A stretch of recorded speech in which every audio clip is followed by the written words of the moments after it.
Hey guys, my exams are over and I'm back now.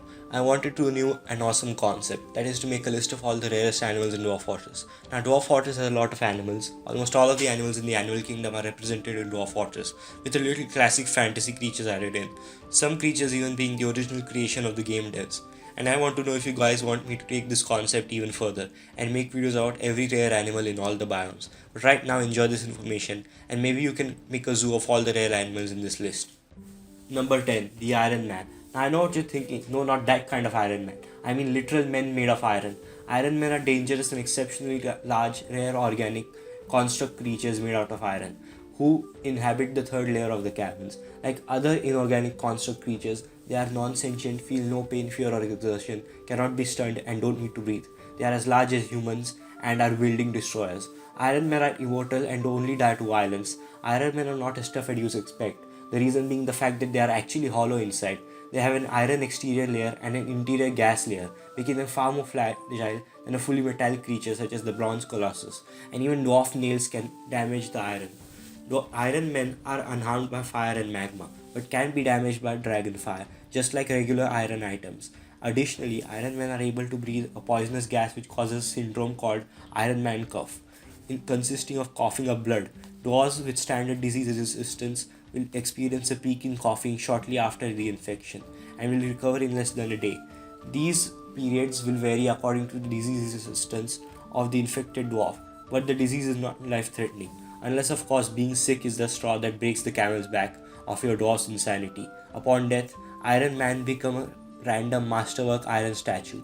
Parts like thumbs and noses removed from the creature during combat may be melted at a smelter in order to produce a small amount of iron. Number 9. Draltha. Dralthas are massive creatures who dwell on the first and second underground layers. They don't actively seek fights but are huge creatures, about half the weight of an elephant, and able to kill a dwarf with ease, often ripping them in half in the process. It is advisable to herd them into cage traps, or keep dwarves away from them if they make their way into commonly used pathways, as they will attack dwarves if brushed by them enough. Once captured, Dralthas can be trained with an animal trainer and have a high pet value of 500. Draltha products are worth 3 times as much as those from other domestic animals. They are common enough to make capturing a herd for breeding easy. Their large size means they produce a good amount of meat and bones when butchered. Keep in mind that they are grazing creatures, will require pasture in order to survive once trained. Because of their size, each will need a fairly large pasture. Personally, I have only seen a Draltha once after like 2 months of playing Dwarf Fortress and searching in cavern layers. So it's pretty awesome that something this big is so rare. And this is also one of the only rare creatures that can be domesticated by your dwarfs. Number 8. Satyrs. Straight out of Greek mythology, satyrs are fanciful, intelligent creatures found in certain good aligned forests. Standing at the size of a dwarf, these goat-legged creatures spawn rarely in groups of 3 to 5 individuals, will do little else but wander the area aimlessly. If approached by fortress inhabitants, satyrs will flee rather than pose any threat unless cornered, in which case they will fight with punches, kicks, scratches, bites, and by goring the enemy with their horns. They are a male only race, no female satyrs exist, but they are also immortal, only dying to violence. Satyrs are sapient and can open unlocked doors, though they will rarely do much else than accidentally get caught in traps. They are capable of speech and can be spoken to in adventure mode, though they will likely not have much to say. Satyrs pose a pet value of 250 but lack the necessary tokens to be trainable. Their evil counterparts are foul blend decks. You would at least think these satyrs have flutes like their Greek mythology counterparts, but no, they don't have anything else. Number 7. Unicorns. Loved by little girls and bronies alike, unicorns are large creatures found in good aligned forests and shrublands, where they spawn in fairly large herds, somewhat larger than the average horse. Unicorns will normally flee when approached by dwarf, though if cornered, they will attempt to impale them with their horns. Despite this, a crossbow wielding hunter or an equipped military squad will usually fare well against unicorns, providing your fort with a big equine meal. You can use their horns as toothpicks. Unicorns can be captured in cage traps and trained into very valuable pets, and tame ones may be brought in elven caravans. Though they are not considered domestic animals to elves, like big dogs are to goblins, they are usually found under their employ anyway, and may appear as attack animals or mounts in the event of a siege. Raiding an elven settlement may lead your dwarves to bring numerous tame unicorns to your fortress as spoils, which is the easiest way to get a hold of the creatures. They give a decent amount of returns when butchered, and products made from their parts are worth 4 times as much as those from common animals, making unicorn theft in the name of profit an attractive proposition. Like low-key unicorn piracy exists in Dwarf Fortress. I mean, what more do you want from this game? Number 6. Floating Guts. Now, don't let the appearance fool you. These creatures may look terrifying, but they're actually pretty harmless. Floating Guts are disturbing subterranean creatures that appear to be little more than slimes containing a set of organs, found at the second and third layer of the caverns. Because of this lack of body parts, it's extremely easy to damage organs on them, and thus relatively easy to kill. They have no attacks except for the default push, which may sometimes injure unarmored dwarves. These can be trained as exotic pests with an animal trainer. They are genderless though and live to a maximum of 30 years, so your supply is limited to what you find on embark. Butchering one will give you a small amount of meat, items, and some rawhide, so their use is very limited. But I mean, you want a floating guts pet, like that would be adorable for your dwarves to have. Like the guy from Treasure Planet, the guy who's the little flying slime thing. Giant animals. Now, this might be a pretty big classification, but you'll see what I mean in a second. Giant animals are variants of normal animals, characterized by simply being much larger and appearing in savage biomes. Giant animals are based on all kinds of animals, ranging from the smallest of vermin to the largest of beasts, from peaceful grazers to ferocious predators. The main exception to this are the domestic animals. There is no giant turkey. With no basis in reality are also exempt from becoming giant animals. Both the largest creature in the game, the giant sperm whale, and the largest land creature, the giant elephant, are giant animals. Other giant animals, such as the giant orca, giant rhinoceros, giant elephant seal, and giant walruses, are still larger than the four threatening monsters that are mega beasts, titans, and forgotten beasts. And this rule of rareness of giant animals also applies to the real animals in the real world. So, if you find a giant tiger, I'm pretty sure you'd be like the greatest fortress in the world. Like it's all fun and games for the goblin army until a giant tiger pounces on them from behind. But those kinds of giant animals are pretty rare, and it's not like you get to decide which ones you get to pick. The rule in Dwarf Fortress is that a giant creature should be at least as large as a black bear, even if it's a giant version of a small insect. As the real world creatures approach black bear size and then beyond, a curve is applied so that the largest ones are only roughly twice as large in every dimension as their counterpart. Giant whales are very, very large, but they are just 8 times as massive as a normal whale, rather than the kind of scaling you see when you go from a spider to a giant spider. Animal person. Animal person are half man, half beast creatures, and no, they're not furries. With various animal like traits, some beneficial, such as flying and poisons, or detrimental, such as thievery, inherited from their base animal. They generally have significantly longer lifespans than the base animals, as well as the ability to learn. They can be legless but get arms even if their base animal is limbless. Their body size is the average of their base animal size and 70,000 the size of a human, working out so that the smallest animal people are 35,000 centimeter cube, half the size of a human, but they can get very large. Animal people can join civilizations and live on sites or come to your fort as visitors. Animal people are playable creatures in adventure mode, which is unplayable in Steam version. If they become established members of a playable civ, dwarf, elf, human, they will appear listed in the creature selection screen alongside the main races. Wild animal people wander on the surface in savage environments or dwell underground in the caverns. These two populations form distinct groups.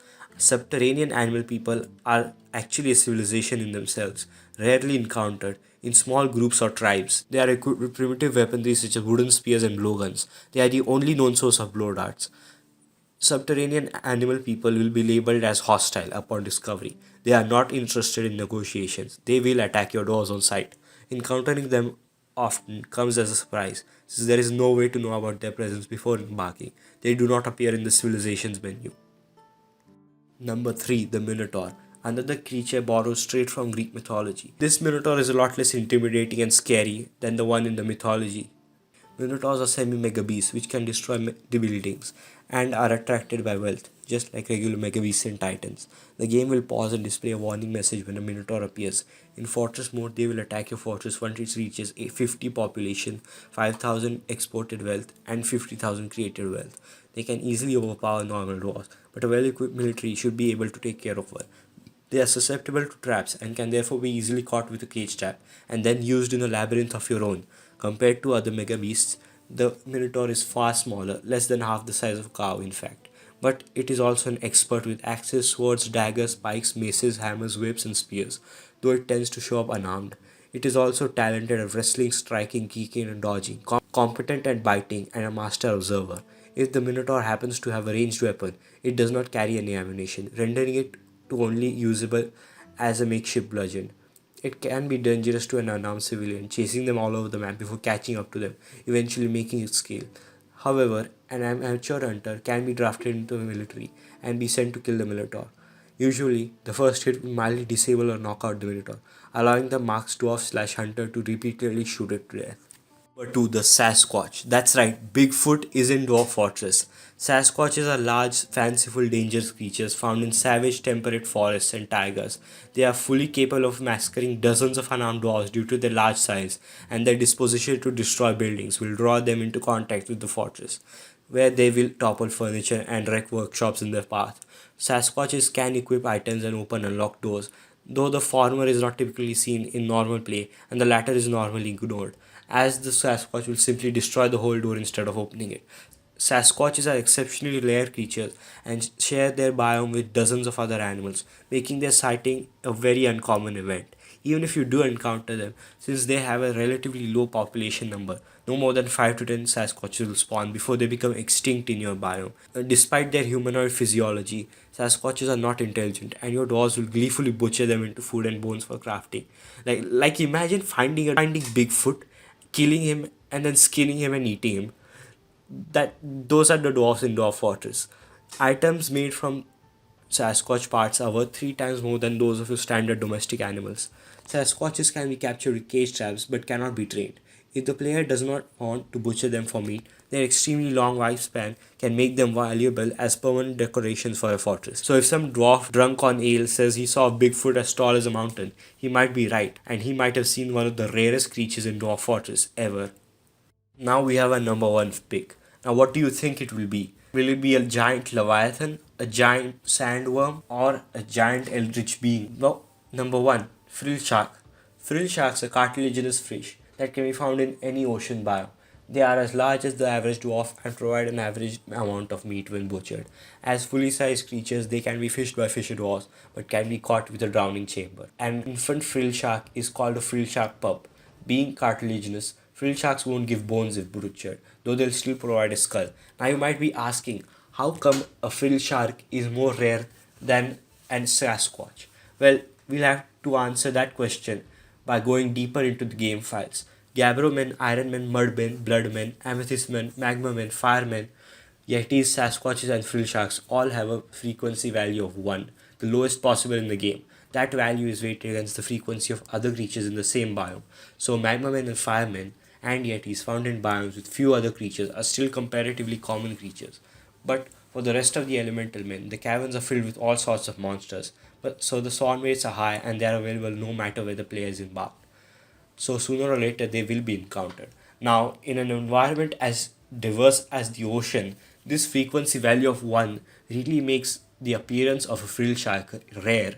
Like even for Sasquatches, a relatively sparse forest might reveal a Sasquatch or two, but in the depths of the ocean, and the diversity of the ocean, the frill shark is one rare animal indeed. Yet this incredibly rare creature is so often ignored by a Dwarf Fortress player that when he sees it, he doesn't realize that what he's seeing is actually one of the rarest animals in the game. So the next time you see a frill shark, consider yourself lucky indeed, because you just witnessed something that a Dwarf Fortress player witnesses maybe once in his lifetime.